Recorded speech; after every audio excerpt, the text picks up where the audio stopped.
Hockey players want to get faster? Then watch on, as I'm going to be talking about the relationship between half squat strength and acceleration, and ultimately how you can get faster. Football or soccer has got a lot of similarities to hockey in that it's a team-based field sport involving repeat sprintability and a high running demand. And there's also a high acceleration component, which is important. In a paper from Wislov from a few years ago, they looked at the relationship between half squat strength and acceleration over 10 and 30 meters. And I thought I'd do is give an overview for you of the benefits that they found, or the relationship that they found between the two variables, and how this can be important for hockey players too. So what they did is they looked at the relationship between half squat strength and acceleration across a range of different football players. And what they found was actually a very strong relationship between half squat strength and the times over 10 and 30 meters. In other words, the players who recorded higher half squat strength scores were also able to accelerate faster. And this makes sense because, as I'll talk about later in this video, there are a range of reasons why things are transfer more, and one of those is joint angles and the amount of force that can be produced in a set range of motion. So on face value, this looks really positive. Actually, half squat strength can improve our ability to accelerate quickly over short distances. But there are a range of cons to this argument. The first one is, of course, that correlation does not equal causation. So when we're looking at this paper, although yes, there is a relationship between half squat strength and times over 10 and 30 meters, it doesn't mean that that is caused by the half squat strength score. So that's not the only variable here at play. There are other things to consider here, like technique, like range of motion, like reactive strength scores, and a variety of other things as well. And of course, if you haven't got a particularly high relative strength score, then again, that's going to impact this relationship. So just improving your half squat strength doesn't necessarily mean you're going to get quicker over 10 meters, but there is a strong relationship here.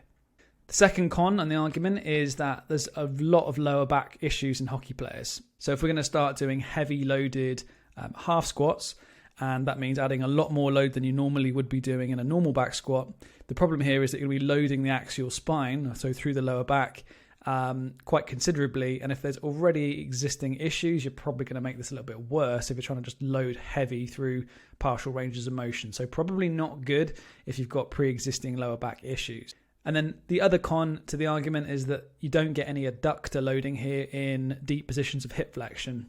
Hockey is a low position sport. You're low to the ground a lot of the time, having to tackle, get low to the ground, and that type of thing. So if you're not able to get into good effective positions in a low position, then you're going to be at a disadvantage, and again, potentially increasing the risk of injury. You can likely be a little bit more quad dominant, in other words, stronger quads relative to hamstrings, and certainly underloaded, undertrained adductors can play into some of the issues that you see in hockey as well. So what's really important is that actually, if we're going to do squats, we're doing them through full range of motion in order to train good ranges of motion to begin with, to increase our mobility, to get strong in deep positions of hip flexion, and also to improve our trunk and adductor control through these large hip ranges of motion to help to prevent injury in the future. But there are some pros, and one of those is joint angle specificity. So when we're looking at things like acceleration, one of the really key things is looking at what kind of positions our joints are in when we're trying to exert force into the ground, and how that translates into improved 10 and 30 meter sprint times. So when we're looking at acceleration, you tend to see similar positions to that of a half squat. So we don't typically see kind of deep positions of hip flexion, knee flexion, ankle flexion when we're accelerating. The joint angles themselves when we're accelerating are actually a little bit more similar to a half squat. So what we can do here, of course, and another pro, is heavy loads. We can actually load heavier than we would do normally because the range of motion is smaller. We can always lift more load over a smaller range of motion because we tend to have more mechanical advantage in that half squat position. So our joints are in a more effective position to produce force. So on the positive side, what this means is that we can actually produce more force in a small range of motion in an angle that is relevant to acceleration. And that is generally why you see a good amount of transfer here between a very concentric small range of motion or relative small range of motion exercise like a half squat versus a full range of motion squat, because you can load heavier in more relevant joint positions to that of acceleration. So that's a really positive side of this argument.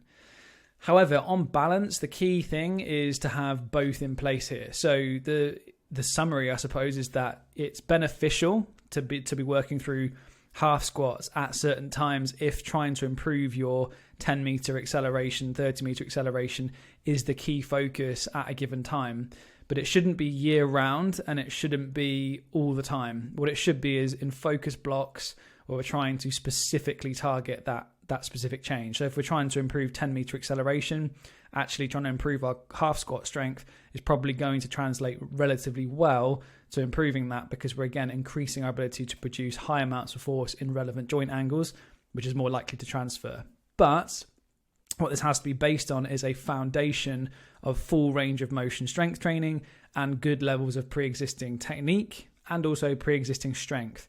Because if we haven't got really good technique in a full range squat, and we also haven't got good ability to express force through full ranges of motion, we're just exacerbating issues that might come through from this if we're just looking to massively increase the load over small ranges of motion. A safer way to do this, probably because of the lower back issues we've mentioned, is something like a leg press, where we might have smaller ranges of motion, but we can really increase the loading and again hit more specific joint angles in a safer manner without loading through the spine, if that is a specific thing we're trying to work on. But for general hockey players who haven't developed a good baseline of strength yet, and generally I would say 1.5 times body weight as a minimum, then focus on that to begin with. Focus on really good range of motion, really good technique, and once you've got that foundation, then you can start to look at things like more specific adaptations, such as quarter squat or half squat strength scores, and that will hopefully translate more specifically to something like acceleration. So if you've enjoyed this, please give the channel a follow, and we've also got some free resources for you if you click the link in the description as well that will help you around your conditioning, your strength for hockey.